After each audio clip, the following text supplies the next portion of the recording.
Bwana wanasema Singida shamba la Bwana Heli mbuza bwana. Hivi ngoja kwanza. Ngoja. Mimi Tawile watoto wangu ni wale watoto Afrika ambao wameporomoka daraja wako Misungu kule wapi kule Mwanza kule.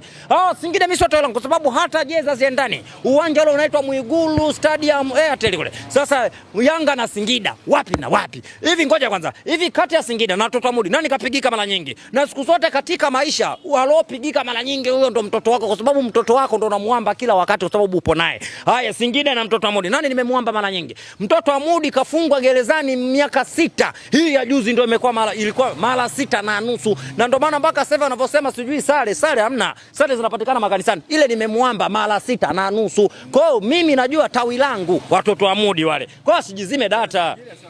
Sio kwetu bwana. Singida akapigika mara ngapi? Sasa bwana Singida kisha na Simba na kaza sana. Bwana hayo ni maneno ya watoto Amudi wale washapagawa. Bwana ule mpira ule upigika pale wapi pale? Pale Singida pale. Mpira limepigwa pale mpaka limemwagika pale. Nimekwenda kukutana na Singida kilichomkosa jana kufunguka.